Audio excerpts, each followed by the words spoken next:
Hai semua, Assalamualaikum. Kembali bersama kami di Malaysia hari ini pada pagi ini hari Selasa 8 Mac 2022. Kita nak mulakan dengan membawa semangat Selamat Hari Wanita kepada seluruh wanita di Malaysia, di dunia dan juga kepada Sofia lah pasangan saya pada pagi ini. Terima kasih. Semoga baik-baik saja ya. Semoga baik-baik saja. Kita raikan Hari Wanita Sedunia kerana kita pada tahun 2022 ini kita melihat dan meraikan wanita yang boleh menjadi pemimpin, yang boleh menjadi kaum ibu, tulang belakang keluarga, yang orang kata boleh melakar masa depan sendiri dengan jayanya. Inilah yang kita raikan. Semoga kita terus melakukan yang terbaik dan segala apa yang kita lakukan sebagai kaum hawa dan wanita. Saya tambah sikit je. Boleh menjadi pemimpin, penggerak semualah, itu betul. Tapi dalam masa yang sama bersama dengan lelaki ini menjadi pelengkap satu sama lain lah. Kami melengkapi anda melengkapi kami. Gitu. Baik, kita nak teruskan perkongsian sebab dalam masa yang sama Malaysia sekali lagi semalam dikejutkan dengan satu lagi kejadian lah yang kita perlu berjaga-jaga, dan ini perlu terus kita pantau berkaitan dengan keadaan cuaca pada pagi ini daripada Jabatan Meteorologi Malaysia. Dan boleh kita lihat Sofia, di kebanyakan negeri di Semenanjung ini memang hujan sajalah jangkaannya pada hari ini setakat pagi sampailah ke petang ini nanti. Ya, setakat semalam saya pasti semuanya telah pun cakna dengan keadaan cuaca di mana banjir kilat melanda 6 negeri, hampir 2,000 penduduk telah pun dipindahkan ke PPS dan 9 kawasan di Kuala Lumpur dilanda banjir kilat. Ini menjadi satu perkara yang saya pasti di laman media sosial kita melihat begitu banyak adegan termasuklah antara kenderaan yang terperangkap, mangsa yang terperangkap dan juga bayi dan kanak-kanak yang juga berjaya diselamatkan oleh pihak bomba. Dan setakat pagi ini juga memang keadaan masih berjaga-jaga dan difahamkan juga masih lagi ada hujan pada ketika ini di beberapa kawasan. Kita nak datang ke sini tadi pun memang keadaan pun mendung dan hujan yang agak renyai juga, tapi dalam masa yang sama kita perlu terus memantau sebab kalau macam di Selangor dan beberapa negeri seperti yang telah kita maklumkan tadi, memang telah pun dibuka pusat perpindahan sementara, dan ini keadaan-keadaannya semasa memang sangat mengejutkan semalam lah dan dilaporkan dengan pelbagai kondisi terutamanya di ibu kota. Untuk kita terus perhalusi dan kita perhatikan adalah tinjauan yang telah pun dilakukan. Betul. Kita akan bersama dengan wartawan kami Asri yang malam semalam sempat untuk ke lokasi berlakunya banjir kilat di Kuala Lumpur. Jom kita saksikan laporan beliau.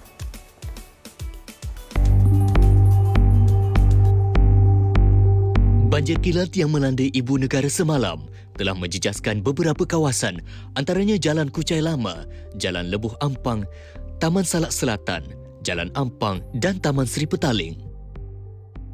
Perkara itu berlaku selepas hujan lebat sejak pukul 3 petang, menyebabkan beberapa jalan utama dinaiki air. Seramai 251 mangsa banjir berjaya dipindahkan ke dua lokasi pusat pemindahan sementara di Kuala Lumpur.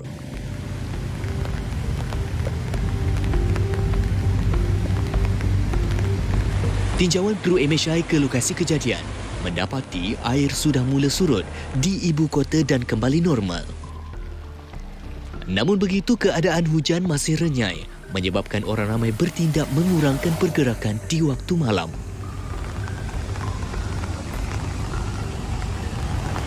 Baik, sekarang saya berada di Dataran Merdeka bagi melihat bagaimana keadaan semasa yang berlaku di ibu kota. Dan sekitar jam 9 malam, pada kebiasaannya banyak kenderaan di sini, tapi pada waktu ini keadaan sedikit lengang. Begitu juga dengan aktiviti rutin yang dilakukan oleh pengunjung ataupun orang ramai di sini.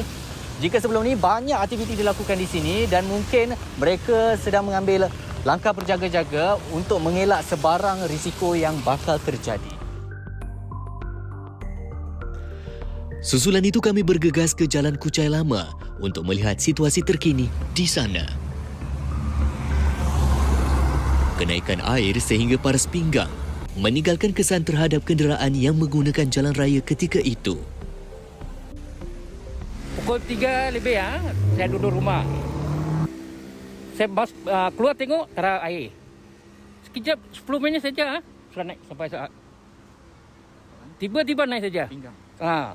Saya kereta bawah, tayar saja air. Keluar, 5 minit sudah penuh. Dan itu apa uncle dengan keluarga buat? Keluarga cakap jangan keluar. Saya cakap kereta akan dulu keluar. Tapi tak boleh sudah sangkut. Begitu juga dengan nasib kenderaan milik penduduk di sekitar rumah kedai kawasan berkenaan. Sehingga jam 11 malam, orang ramai masih lagi menguruskan kenderaan mereka yang dimasuki air. Pertama kali dalam masa 15 tahun saya dekat sini. So, according to my father-in-law, he's been here for the last 30 years. They say this is the first time this is happening. Itulah kita pun sedih lah kerana itu ada satu kereta je untuk nak travel kan, untuk nak pergi ambil anak, cucu semua dari sekolah. So, untuk kita macam kita dah sangkut lah sekarang. Kita tahu what to do and everything.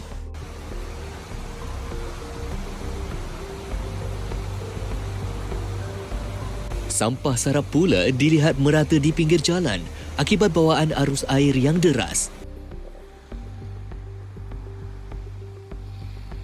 Bagi khidmat tunda kereta, tempahan perlu ditapis mengikut keutamaan kerana terdapat banyak panggilan yang diterima. Banyak saya tolak. Pasal tolak kan? Terpaksa tolak pasal semua nak ejen. Saya tak boleh lah kalau nak ejen. Pasal saya nak tunggu air surut, saya nak tunggu jalan lengang, baru boleh saya masuk.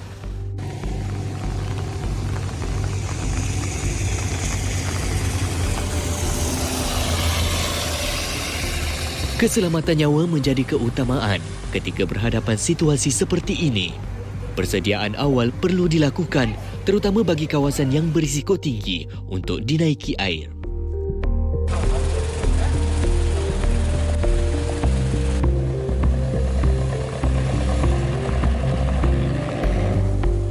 Itulah laporan Asri. Kita difahamkan setakat semalam lepas hujan telah pun surut, kebanyakan kawasan telah pun surutlah paras airnya. Tapi kita juga difahamkan ada beberapa kawasan seperti di Kampung Baru, antara kawasan perumahan itu telah pun ditenggelami air. Kita akan tanyakanlah status terkini di sekitar Kuala Lumpur. Kita terus bersama dengan Penguasa Kandang Bomba 1 Khairul Azwan Ibrahim, Penolong Pengarah Operasi Negeri Bahagian Operasi Kebombaan dan Penyelamat JBPM Kuala Lumpur. Assalamualaikum.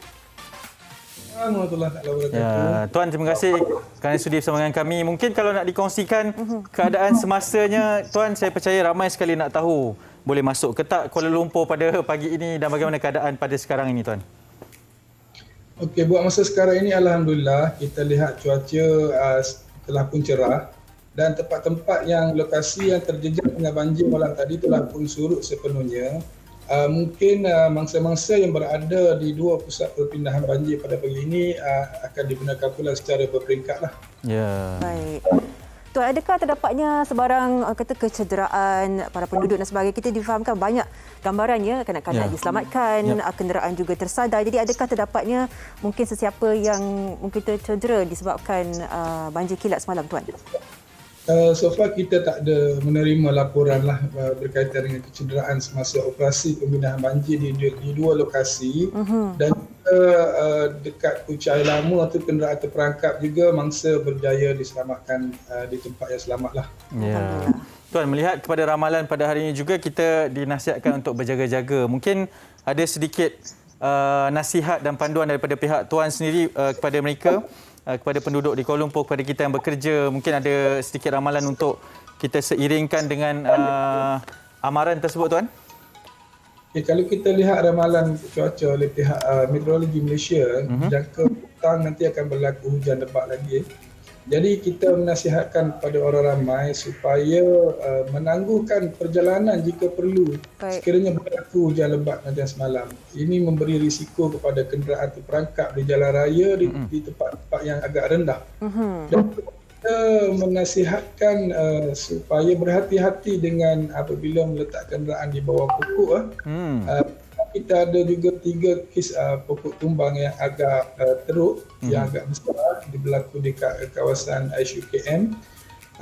Dan juga kita juga menasihatkan orang ramai supaya sekiranya mendapat arahan untuk berpindah daripada pihak berkuasa ataupun pasukan penyelamat untuk segera berpindah ke pusat-pusat pemindahan sementara ataupun tempat yang selamat. Baik.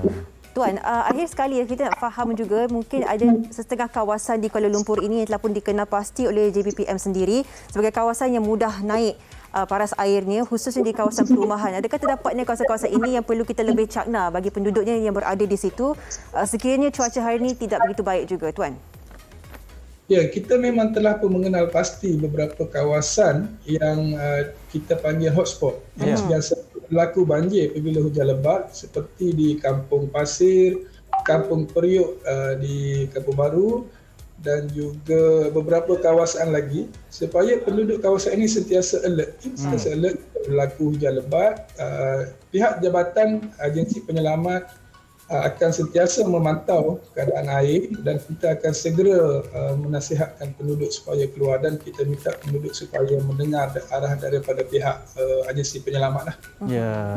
Okey, Tuan, mungkin pada hari inilah kalau sekiranya lah kita minta elak, tapi saya teringat tanya soalan ni. Kalau berlaku kejadian tersebut, kita nampak ramai juga yang terperangkap dalam kenderaan untuk menyelamatkan kenderaan sebelum air betul-betul naik kan.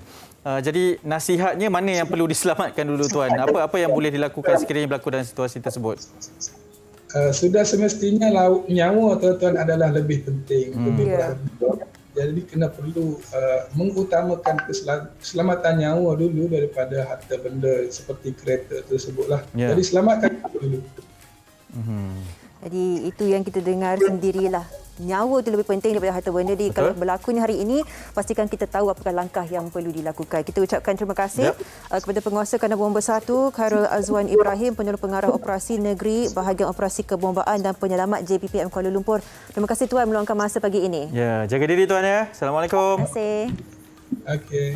Okey, baik. Itu juga antara perkaranya lah. Sebab saya nak berikan satu gambaran juga. Sebab kalau macam di Selangor, tu di Kuala Lumpur, di Selangor, semalam saya lihat story rakan-rakan kan di IG story, di media sosial. Ramai yang terus memantau di luar rumah tau. Melihat kepada keadaan semasa sungai ataupun tempat kawasan yang kebiasaannya melimpah lah. Jadi mereka ni berjaga-jaga sampai 3-4 pagi nak memastikan. Terutama mereka berada di Seri Muda, di Seksyen 23 Shah Alam, mereka pun tak tidur malam tadi sebab risau hujan berterusan. Jadi ini pun satu perkara lah, sebab kita dah belajar daripada pengalaman yang lalu. Ada juga kejadian-kejadian tempat yang tak pernah naik air pun. Jadi apabila berlaku hujan berterusan sebegini, semua rasa seriau lah macam tu. Betul. Berjaga-jaga kan. Dan kalau boleh kita melihat situasi seperti ini kan, sekiranya kita dalam kehidupan berjiran, kalaulah sehari selepasnya, contohnya pagi ini, kita kena cakna jugalah adakah jiran kita ada di rumahnya, adakah anak-anak semua berada di kawasan mereka. Jadi ini untuk memastikan kita buat head count lah. Betul. Siapa yang masih ada, siapa yang selamat atau tidak, untuk kita semua lebih cakna. Nampak tak bila wanita tu pemikirannya berlain, lelaki ni pemikirannya lain. Sebab tu kita melengkapi. Sebab tu hari ni Hari Wanita, kita nak memberikan inspirasi sebab ialah dah 2022 ni, 2022 saya percaya berbeza sedikit peranannya, sangat besar sekali sumbangan yang diberikan oleh wanita. Kita ini saling melengkapi, saling bersaing dalam masa yang sihat dan juga menghargai satu sama lain. Okey, sweet lah. Ini tak terkata-kata saya. Silakan. Kita terus membawakan inspirasi kepada anda, wanita berjaya. Beliau dah bersedia menerusi panggilan video Iza Izelan, Pengarah Eksekutif Women's Girls, untuk membincangkan topik ini, wanita berjaya. Selamat pagi. Assalamualaikum. Waalaikumsalam. Selamat Hari Wanita sedunia. Selamat Hari Wanita. Selamat Hari Wanita kedua-duanya. Saya kena beginilah. Okey, Iza, terima kasih kerana sudi bersama dengan kami. Mungkin difahamkan anda banyak menceburkan diri dengan aktiviti amal khusus kepada wanita dan juga remaja. Jadi mungkin boleh kongsikan juga di sebalik pembabitan ini. Dan saya tak nak tanya cabaran sebenarnya. Mungkin sama je lah. Tapi mungkin ada cabaran yang berbeza juga yang anda hadapi sepanjang melibatkan diri ini.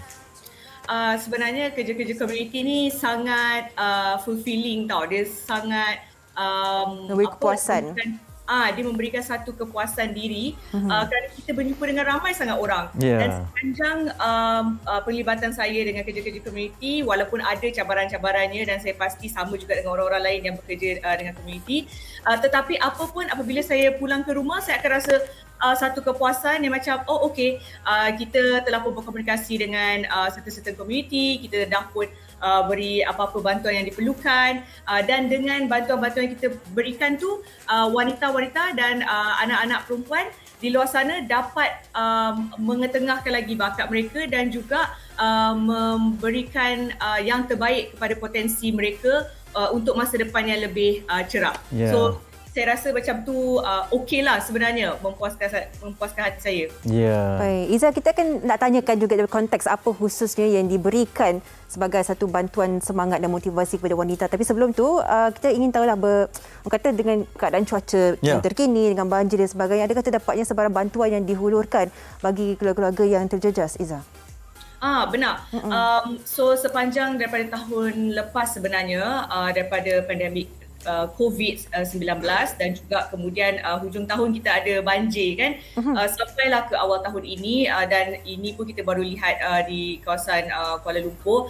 Jadi sebagai sebuah NGO wanita, kami memang memfokuskan bantuan ke arah bantuan-bantuan keperluan yang diperlukan oleh wanita. So contohnya macam keperluan haid, menstruasi, kebersihan, alat-alat yang boleh membantu mereka untuk ke arah kebersihan dirilah dan juga menjaga diri sendiri. Dan kita memang aktif memberikan bantuan-bantuan tersebut. Ya, okey Iza, kalau nak dikongsikan perancangannya selepas ni dalam usaha untuk memperkasakan lagi wanita di Malaysia ni, Iza?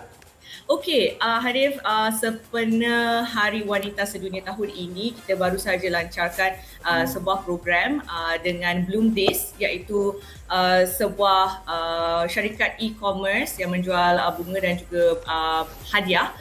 So kami akan memberikan satu program apprenticeship ataupun program perantis untuk wanita-wanita muda 18 ke 35 tahun yang mungkin mengalami masalah untuk mencari pekerjaan, tetapi mereka ke arah skill based dan kreatif, iaitu macam mengubah bunga, lebih kepada operations dan logistics, tapi dalam industri bunga. So Women Girls dan juga Bloom Days bekerjasama untuk memberikan lebih kurang 20 ke 30 wanita muda peluang untuk menceburkan diri dalam floral industry. Ya, Baik. menarik. Iza, akhir sekali kita dah tahu ya, Iza banyak menceburi diri, memberikan semangat, kekuatan kepada mereka untuk kita semua wanita sedar yang kita boleh melakukan apa saja dalam kemampuan kita. Dijadikan satu kata semangat untuk kita terus maju mara ke hadapan. Apakah antara kata-kata orang kata hikmah yang boleh diberikan kepada kita semua supaya kita terus orang kata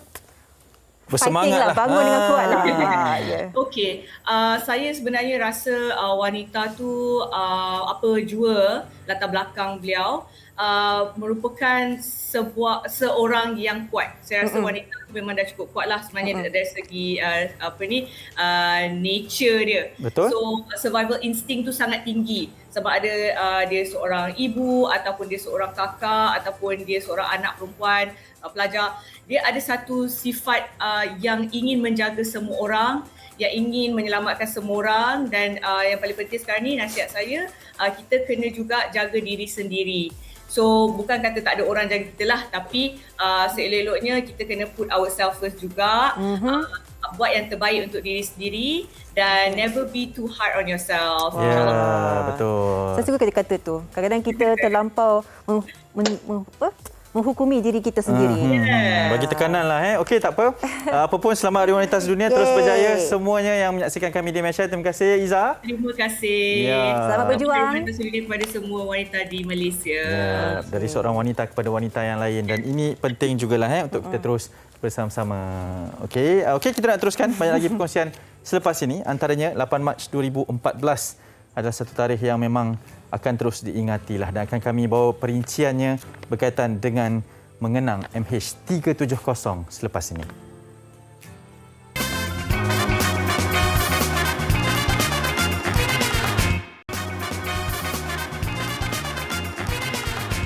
Baik, kembali bersama kami di Malaysia hari ini, dan kita nak teruskan perkongsian. Saya percaya ini juga satu tarikh yang penting yang kita tidak boleh lupakan, tapi dalam masa sama perlu kita kenang dan juga kita bawakan pencerahannya dari masa ke semasa. Setiap tahun 8 Mac 2014 pasti akan terus diingati. Pesawat MH370 yang membawa seramai 239 penumpang dari Kuala Lumpur ke Beijing dan sehingga ke hari ini masih menjadi tanda tanya. Dan kita akan terus berbincang dan bertanyakan khabar kepada tetamu kita hari ini, Kapten Datuk Nik Ahmad Huzlan Nik Hussein, antara individu yang terpenting ketika tragedi MH370. Assalamualaikum Datuk, selamat pagi.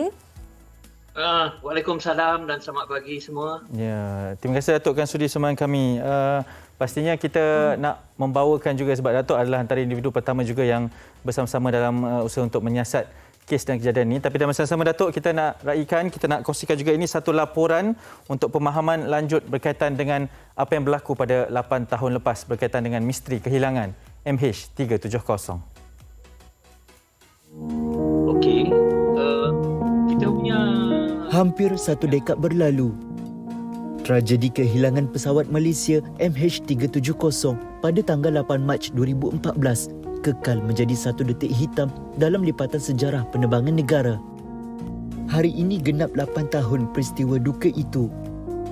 Namun sehingga ke hari ini, misteri kehilangannya masih belum dapat dirungkai. Membawa 227 penumpang dan 12 anak kapal, pesawat tersebut berlepas dari lapangan terbang antarabangsa KLIA pada jam 12.41 pagi dan dijangka mendarat di Beijing, China pada 6.30 pagi hari yang sama. Kurang 1 jam kemudian, pesawat malang itu dilaporkan hilang daripada radar Jabatan Penerbangan Awam ketika berada 120 nautika di perairan Kota Baru, Kelantan. Dan ini merupakan perbualan terakhir dari dalam kokpit bersama dengan Pusat Kawalan Udara. Malaysian 370. Malaysian 370, contact Ho Chi Minh 120.9. Good night. Good night, Malaysian 370. Maklumat awal berhubung kehilangan pesawat itu mengundang kegusaran dalam kalangan ahli keluarga penumpang dan kru kapal. Usaha mencari dan menyelamat turut digerakkan sebelum beralih ke Selat Melaka. Gagal menemukan sebarang objek, usaha tersebut diperluaskan sehingga ke Lautan Hindi dengan mengambil kira sebarang petunjuk yang relevan. Pada Mei 2018, pencarian yang membabitkan 26 buah negara dihentikan setelah pencarian meliputi keluasan lebih 112,000 km persegi selesai. Terkini, seorang jurutera British, Richard Godfrey, mendedahkan laporan mendakwa sudah mengenal pasti lokasi sebenar keberadaan pesawat tersebut. Susulan itu, pasukan penyiasat Australia menyatakan hasrat untuk memperbaharui misi pencarian. Kementerian Pengangkutan dalam kenyataan pada 18 Februari lalu turut memaklumkan sedia bekerjasama dengan Biro Keselamatan Pengangkutan Australia ATSB mengenainya dan setakat ini tiada sebarang ulasan terperinci mengenai kesahihan penilaian. Hasil semakan dan penelitian daripada ATSB dijangka dikeluarkan dalam tempoh beberapa minggu lagi. Kabar tersebut sedikit sebanyak membawa sinar baharu untuk mencari jawapan kepada semua teka-teki.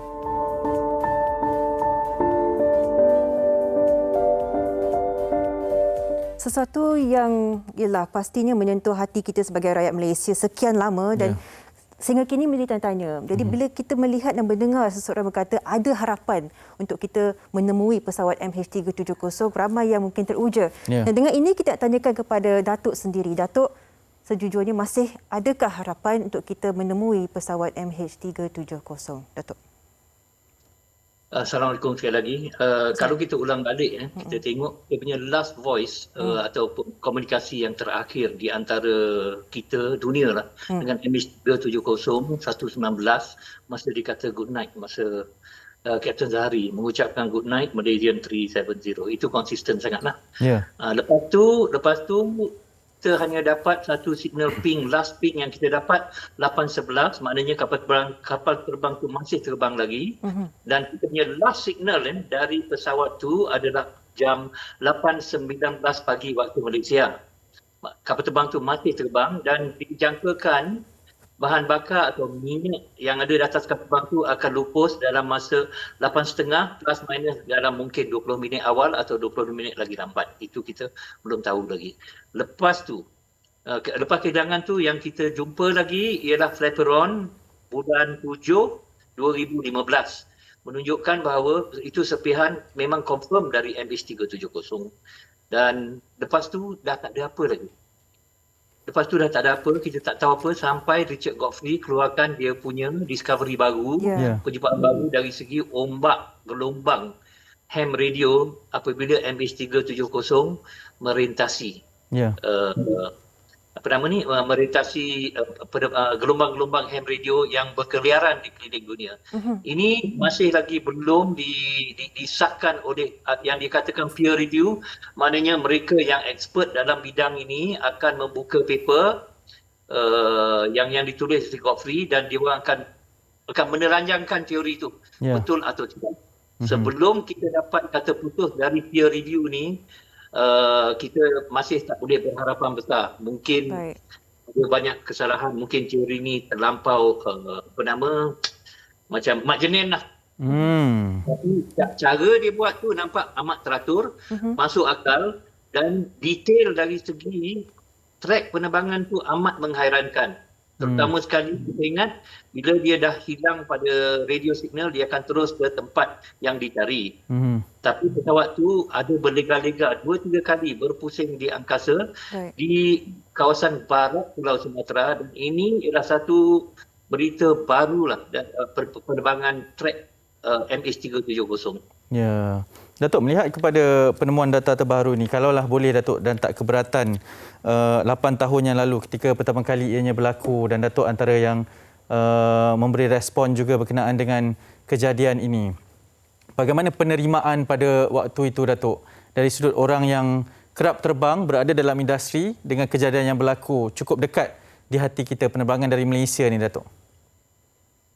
Oh, terkejut besar pasal masa time macam ni saya tengah naik motor dekat Genting Highland, dah tu TV3 call saya turun pukul 11 pagi. Masa tu masih kehairanan di mana kapal terbang tu, tapi rasa cuak dah mula timbul kerana yang pilot yang bawa kapal terbang tu, Kapten Zahari, ialah seorang yang kita hormati dari segi pengendalian, dari segi perangai, dari segi ialah 30 lebih tahun dengan MAS, langsung tak ada masalah, dan dia juga memegang lesen yang besar yang boleh bagi lesen untuk pilot lain bawa bawa Boeing 777. Jadi dia bukan calang-calang punya pilot, dia memang world class lah, bukan hero kampung saja tapi world class. Jadi keheranan saya kerana kalau ada kehilangan pesawat, Kapten Zahari akan bertindak dengan sekurang-kurangnya berkomunikasi dengan headquarters, dengan ATC, tapi itu semua tak ada. Jadi tak sempat nak rasa sedih, pasal rasa terkejut tu lebih pada sedih. Tapi bila berita masuk pelan-pelan tu, barulah kita mula menerima pesawat ni dah mula satu insiden yang agak pelik lah, pasal dia boleh hilang macam tu sahaja. Dan Datuk, kita sebenarnya kalau daripada sudut pemandangan saya melihat ramai rakyat Malaysia yang inginkan jawapan, yang inginkan orang kata closure daripada situasi ini, tetapi sangat sukar untuk ditemui. Nah, ada satu statement ataupun kenyataan yang diberikan baru-baru ini, credible and actionable evidence needed for the government to resume search for the aircraft MH370. Jadi berdasarkan kenyataan ini, apakah antara bukti kredibel yang diperlukan oleh negara kita untuk kita meneruskan pencarian pesawat ini, Datuk? Okey, statement dari kita punya government tu memang betul dan waras. Kita dah cari macam-macam, dah tengok macam-macam teori tapi tak jumpa. Betul. Jadi untuk kita nak start cari balik ni, kes duit ni banyak ni. Pada saya jangka sekurang-kurangnya $100,000 satu hari lah. Kalau kita sewa kapal nak pergi cari, nak pakai RO, kapal selam yang robot, yang kapal selam drone lah, untuk cari semua. Jadi usaha ni sekurang-kurangnya $100,000 ke $150,000 sehari. Itu pun mungkin level yang rendah. Level yang betul saya tak tahu, tapi saya jangka memang mahal. Jadi belum kita nak belanja duit, kita nak tengok adakah benda baru yang kita boleh layan lah, untuk kita membelanja duit yang sebegitu banyak. Bola, kata Mak Sadir, the ball is in Malaysian feet. Sebenarnya yang boleh trigger, yang boleh cucuh sumbu untuk mencari kembali pada Government of Malaysia, kerana kapal terbang tu kapal terbang kita. Tapi support dari Australia dan China, Australia pun cakap dia tunggu Malaysia dulu. Malaysia pula dengan bagus, harapnya lah kita akan bongkarkan teori Godfrey ni, kerana ada masuk akal. Teori dia ada masuk akal, nombor satu. Nombor dua, dia punya tracking tu bagus, tiap-tiap 2 minit. Maknanya kapal terbang Boeing 777 ni, kalau dia terbang biasa, dia boleh terbang dalam 12 km 1 minit. Kelajuan dia lah. Ya. Jadi bila kita ada tiap-tiap 2 minit tu kita dapat tahu di mana dia, maknanya dia punya kawasan penerbangan tu hanya dalam 30 km. Yang kita tak tahu. Pasal tiap-tiap 2 minit kita tahu dia kat mana. Dulu kita tak tahu. Dulu 1 jam, itu pun teori menggunakan dia punya teknologi ARC lah, yang menyatakan ada 2 tempat yang boleh jadi, satu di Kazakhstan dan satu juga di Lautan Cina Selatan. Di Kazakhstan kita dah boleh meneliti dan tahu kapal terbang tu tak ada kat sana. Jadi ini meninggalkan kawasan yang dicari itulah. Itu tempat-tempat tu yang dicari. Sekarang belum kita cucuk sumbu, kita keluar duit, sepatutnya kita panggil kita punya expert radio propagation wave yang tahu-tahu tentang whisper ni, bisikan udara radio ham punya gelombang, dan kita akan belik teori Godfrey dengan sehalus-halusnya sampai kita confident, okey, ini berbaloi kita cari balik. Datuk, yalah, sebab bila timbul teori baru ni dengan seperti yang Datuk katakan tadi, masuk akal juga, ianya akan terus memberikan harapan. Betul. Ia akan terus memberikan satu lagi muka surat baharu dalam usaha pencarian ini. Sedikitlah Datuk sebagai orang bertanggungjawab juga, antara yang pertama dirujuk ketika kejadian ini berlaku, sedikit kata-kata selepas 8 tahun kejadian MH370 ni buat penonton kami, dan mungkin ada waris yang menonton juga Malaysia hari ini pada pagi ini, Datuk. Kita berdoa sama-sama lah, semoga kita dapat closure lah, dan harapan saya lah, whisper ni memang memang boleh berdiri sendirilah untuk kita mencari, dan harapan saya bila mencari itu mencari dengan teliti, kos yang dikontrol dengan baik, bekerjasama dengan ATSB dan juga China, supaya kita dapat satu closure lah dari segi kata bang ni mutlak lah ada di situ, dan langkah-langkah untuk recovery mungkin hanya black box saja yang kita akan korek balik, kerana kalau nak buat naik kapal terbang tu memang satu effort yang lagi mahal. Betul. Jadi sekarang kita hanya mampu berdoa supaya kerajaan dapat meneliti dan dapat keluarkan satu statement yang mengatakan ini karut, tak payah cari, ataupun ini sahih, kita akan memulakan langkah-langkah untuk mencari supaya dapat closure. Kita doakan agar kita boleh merangka apakah langkah seterusnya. Datuk, kita ucapkan terima kasih kerana sudi bersama kita di MHI, memberikan kita ialah sedikit sebanyak kenangan, gambaran, dan juga adakah adanya harapan untuk kita semua menjumpai pesawat MH370. Terima kasih. Thank you Kapten Datuk Nik Ahmad Huzlan Nik Hussein bersama kita pagi ini. Ya, jaga diri, Datuk. Assalamualaikum. Waalaikumsalam. Baik, itu dia antara misinya, antara misterinya MH370, yang saya percaya antara ungkapan yang paling dirindui ataupun yang paling diingati adalah selamat malam MH370, dan pastinya misteri penerbangan ini akan terus dirindui, dan jawapannya insya-Allah sama-sama kita doakan untuk kita dapatkan, ya. Insya-Allah. Baik, 8 Mac 2014 sehinggalah ke tahun ini 8 Mac 2022. Baik, sebelum kita berehat, kita inginkan anda untuk meletakkan perhatian anda di sini. Antara segmen DIY yang sangat menariklah sandang surat ataupun letter holder. Jom kita saksikan.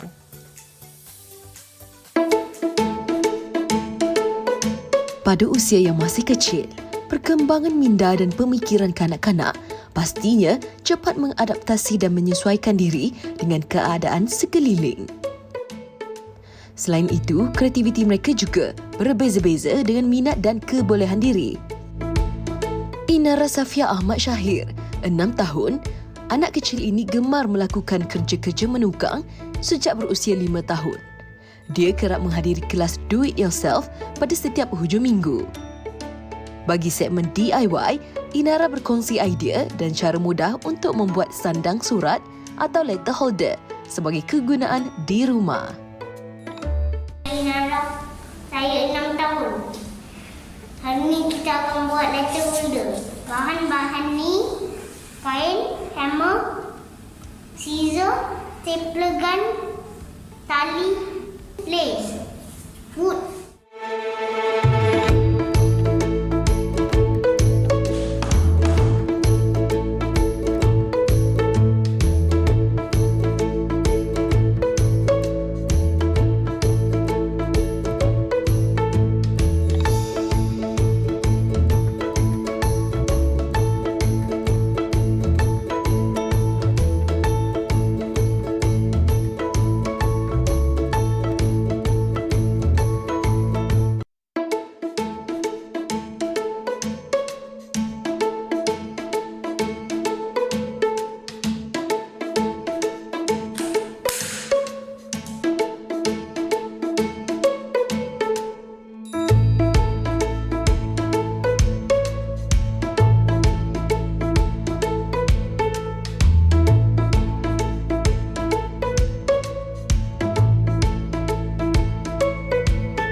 Masih menghidupkan pagi anda di Malaysia hari ini, dan di segmen kali ini kita akan membincangkan berkenaan dengan Maxis, rangkaian kita, rangkaian Malaysia. Kita terus bersama dengan Puan Fazliza Rosli, Ketua Strategi dan Perancangan Perkembangan Fiber. Assalamualaikum Puan, sihat? Waalaikumsalam, saya sihat. Sofia sihat? Alhamdulillah, saya pun sihat juga. Baik Puan Fazliza, Maxis baru saja melancarkan kempen jenama baru, rangkaian kita, rangkaian Malaysia. Boleh kita ketahui sedikit sebanyak perkembangan terbaru mengenai kempen ini? Silakan. Okey, pastinya. Sebelum tu, selamat Hari Wanita. Selamat Hari Wanita. Sofia dan semua wanita di Malaysia ni. Ya. Okey, rangkaian Malaysia atau RKRM ni memang dekat di hati saya lah. Selama lebih 2 dekad, Maxis telah melabur dan bekerjasama untuk menghasilkan rangkaian komuniti terluas dan kukuh di seluruh negara. RKRM kempen ni adalah pengisytiharan komitmen kami untuk empower atau memperkasakan saling hubungan rakyat dan perniagaan pada bila-bila masa, di mana saja. Dan semangat kempen ini dipacu oleh komitmen kami yang berterusan dalam menyokong komuniti ataupun rangkaian Malaysia, termasuk pengguna, pengusaha kecil dan sederhana, pelajar, usahawan dan komuniti B40 di bawah rangkaian kita. So secara khususnya kempen RKRM ni meraihkan negara sambil mengiktiraf kepelbagaian dan kepentingan komuniti yang unik ni lah. Dengan itulah kekuatan RKRM untuk memperkasakan komuniti kita, dan kita akan saksikan dahulu bingkisan ini berkenaan Maxis. Jom. Rangkaian sememangnya menakjubkan. Ia menghubungkan kita, mencorakkan insan. Kehebatannya terbukti, ada besar, ada kecil, ada semuanya. Dan salah satu rangkaian ini, rangkaian untuk kita. Rangkaian yang hidupkan kembali tradisi dan membuat perniagaan tampil gagah. Gagah seperti azam kita untuk terus menerajui, menakluki apa saja.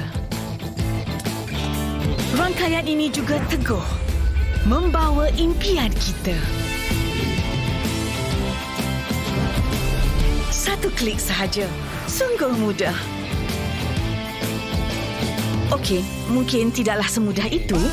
Tak kira landasan mana kita lalui, sama ada demi diri sendiri, demi keluarga, atau komuniti, kita semua mungkin dari rangkaian berbeza. Namun bila bersama, kita menguasakan rangkaian Malaysia yang sentiasa sedia melakar masa depan.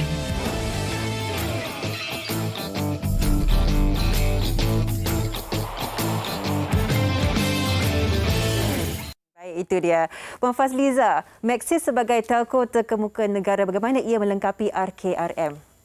Okey, Maxis ni memang telah lamalah dikenali oleh rakyat Malaysia. Kami sebagai company di Malaysia ni dah berkembanglah daripada pakar saling hubungan atau connectivity kita panggil lah. Kita dah juga introduce solution, penyelesaian yang menawarkan produk untuk setiap segmen kat Malaysia. Dulu Maxis ni macam orang kata maybe mobile saja, tapi sebenarnya kita juga ada, kita juga provide internet kat rumah, kat bentuk perniagaan, termasuk juga penyelesaian-penyelesaian yang boleh membantu penduduk dan perniagaan. So kami sangat committed lah dengan tujuan jenama kami yang membolehkan individu, perniagaan dan negara untuk terus menerajui dalam dunia yang kian berubah, terutamanya ketika pandemik ni lah kan, the last 2 years. So untuk tujuan ni kami telah melabur dengan banyak untuk membina rangkaian di Malaysia dan menaik taraf kita punya rangkaian supaya pelanggan dapat bersaling hubung dengan menggunakan rangkaian yang terbaik. Jadi apa yang saya nak cakap adalah rangkaian Malaysia ni pada asasnya memperkukuh dan memperdalamkan janji Maxis untuk terus menerajui berdasarkan pelaburan kepada rangkaian, kaki tangan serta sokongan kami untuk komuniti di Malaysia. Baik. Saya sukakan perkataan memperkukuhkan janji Maxis ya. Dan Puan, boleh terangkan kepada kita tentang pelaburan Maxis dalam rangkaian yang menyokong komitmen RKRM ini? Ya, boleh. Okey, sejak pandemik bermula pada 2020, kita tengok connectivity atau kesaling hubungan ni menjadi lebih penting untuk memastikan perniagaan dan kehidupan ni dapat berterusan. Dan Maxis kami memahami kepentingan dalam memastikan availability atau ketersediaan rangkaian berkelajuan tinggi yang konsisten dan boleh dipercayai pada masa ni. So kami terus melaburlah, setiap tahun kita melabur dengan ketara dalam rangkaian kami untuk memastikan pengalaman terbaik untuk pelanggan, bukan sahaja di kawasan bandar tapi juga di kawasan terpencil di seluruh negara. So just nak bagi a little bit of statistik. Tahun 2021, Maxis telah melabur sebanyak 1.2 bilion ringgit dalam capital expenditure dengan 590 juta ringgit pada suku keempat sahaja, yang mana itu adalah tertinggilah, suku yang tertinggi. Sebahagian besar daripada pelaburan ini adalah untuk memastikan prestasi tinggi rangkaian menyeluruh kami, so kita invest kat network, bersedia untuk masa depan untuk penyelesaian perusahaan, untuk menolong perniagaan, kan, dan juga adalah part of kita punya komitmen untuk jendela. So jendela ni inisiatif kerajaan lah, yang termasuk fiber ke rumah atau fiber to the home. Baik. Ada so a little bit more, ada yang mungkin tak tahu pun yang Maxis sebenarnya membina rangkaian fiber. So kami mempunyai jejak fiber yang kukuh dan sepanjang 27 tahun yang lalu Maxis telah membina rangkaian fiber yang paling luas. Kita ada lebih daripada 17,000 kilometers of fiber di seluruh negara. Cukup hebat sekali. Cukup hebat sekali. Kita doakan yang terbaik lah bagi Maxis dan rangkaian kita, rangkaian Malaysia RKRM. Kita ucapkan terima kasih kepada Puan meluangkan masa juga. Pastikan anda semua di rumah sertai rangkaian Maxis hari ini dan alami rangkaian menyeluruh dengan kesaling hubungan mudah alih, tetap dan satelit serta penyelesaian digital terunggul. Dengan itu kita ucapkan terima kasih kepada Puan Fazliza Rosli, Ketua Strategi dan Perancangan Perkembangan Fiber bersama kita dalam segmen ini. Dan untuk segmen seterusnya kita terus bersama dengan Hanif Miswan. Silakan. Terima kasih Sofia. Dan hari ini 8 Mac 2022 juga satu tarikh yang perlu diingati dan juga sangat penting bagi rakyat dan pengundi di negeri Johor. Hari ini adalah tarikh untuk mengundi awal dan kita nak dapatkan gambaran tentang apa yang berlaku, difahamkan dari jam 8 pagi tadi telah pun melibatkan begitu ramai sekali anggota dan juga petugas yang akan bertugas nanti. Untuk itu kita ingin ke Johor bersama dengan wartawan dan rakan kami dari Bilik Berita iaitu Nur Farhanin Abdullah untuk perkembangan selanjutnya. Silakan perkembangannya Farhanin.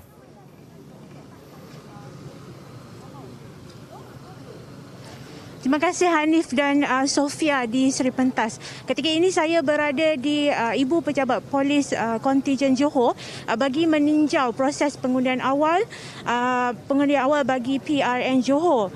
Jadi secara keseluruhannya proses mengundi awal di Johor ini dijalankan di 63 pusat mengundi membabitkan 83 saluran iaitu yang disediakan oleh PRM, yang disediakan oleh PDRM dan ATM seperti di Dewan Ibu Pejabat Polis Kontijen di Kontijen Johor, di Ibu Pejabat Daerah Johor dan di Kem Pasukan Gerakan ARM PGA dan Kem Tentera. Daripada 22,531 pengundi ini, 11,576 adalah warga PDRM. Daripada jumlah itu, 382 anggota dan pegawai Polis Johor mendaftar dengan undi pos bagi PRN Johor. Baiklah, mengenai undian awal di IPK Johor baru ini, proses pengundian seperti biasa telah pun bermula seawal jam 8 pagi. Walau bagaimanapun, pagi tadi hujan agak lebat namun tidak mengganggu kelancaran proses mengundi awal setakat ini. Dan difahamkan sejumlah 1,377 anggota dan pegawai mengundi di sini. Ketua Polis Johor, Datuk Kamarul Zaman Mamat, antara yang membuang undi turut sama mengundi awal. Timbalannya Datuk Kok Chin, Pegawai Jabatan Siasatan Jenayah Narkotik Bukit Aman, Datuk Ayub Khan PC juga turut mengundi di sini. Jadi ketika ini cuaca sudah kembali cerah untuk cuaca ketika ini kembali cerah dan proses mengundi ketika ini lancar. Dan saya rasa setakat ini sahaja yang sempat saya kongsikan bersama anda. Jadi kembali ke studio.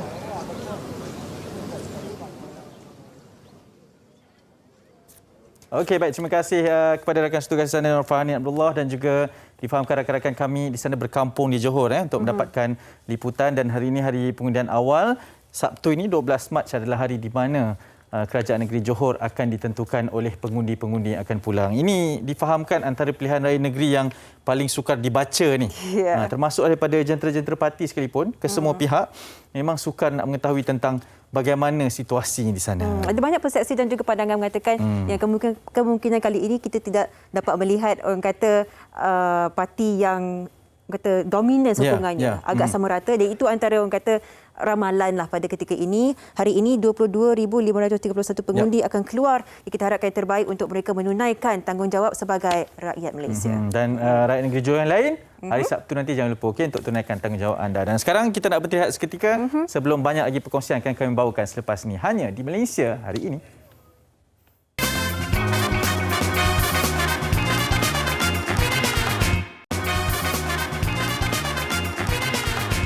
Hanif dan Sofia masih menghidupkan pagi anda dan mantap. Mantap.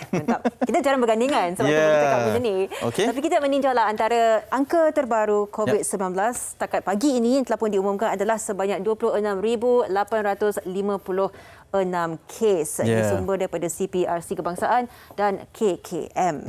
Dan dilaporkan juga ini jumlah kumulatifnya di Malaysia saja telah pun mencecah sebanyak, bayangkan 2 tahun ni kita boleh sebut angka ni 3,649,463 kes, dan di kalangan 3 juta ni yang dilaporkan tadi ada juga yang telah mengalami COVID sebanyak 2 atau 3 kali.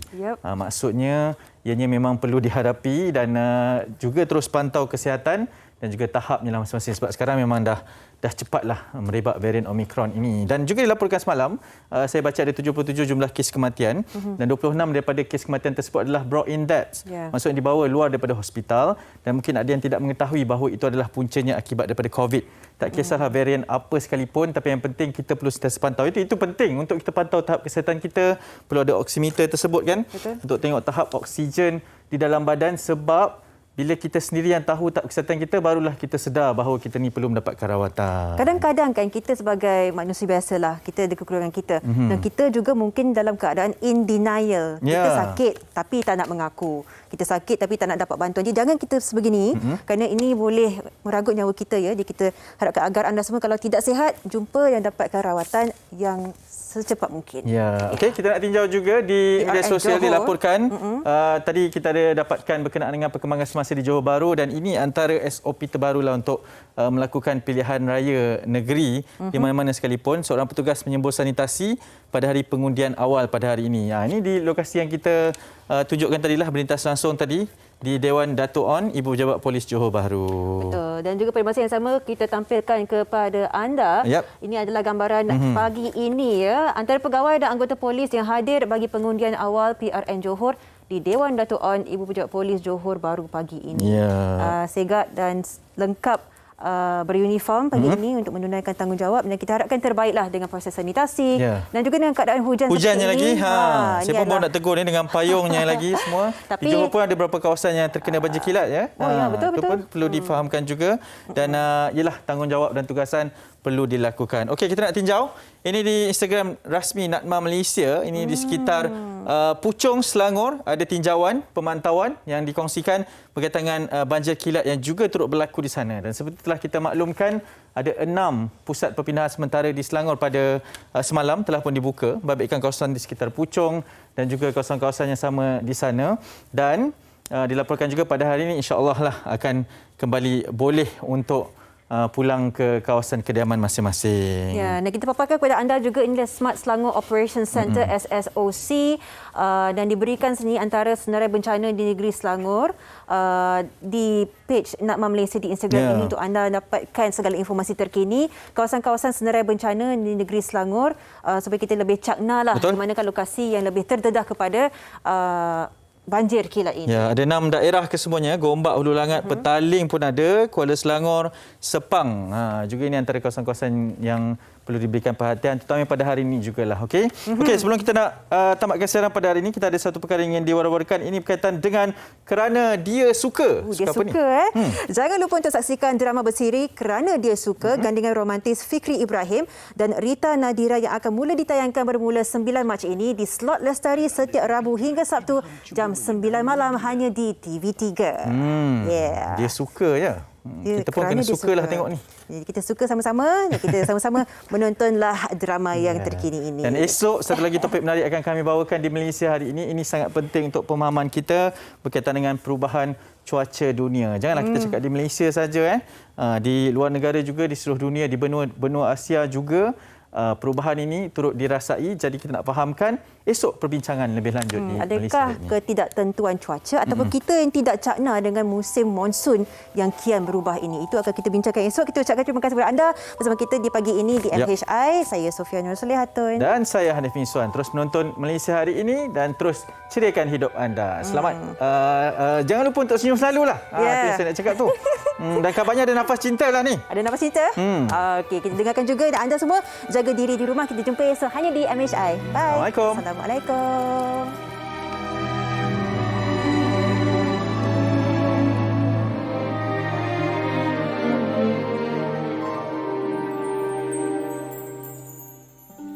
Bagaikan bidadari,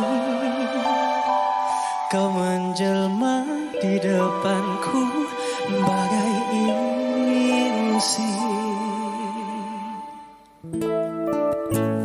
Tak pernah ku menduga melihatmu, ku terpaku, ku membisu berdetak jantungku. Kamu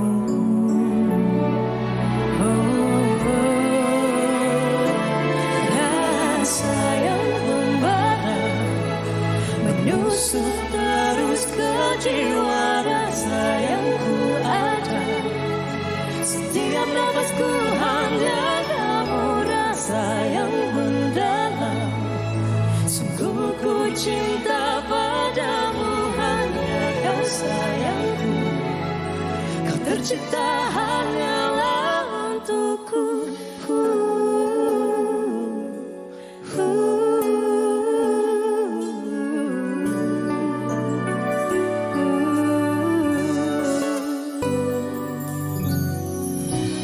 Tak pernah ku menduga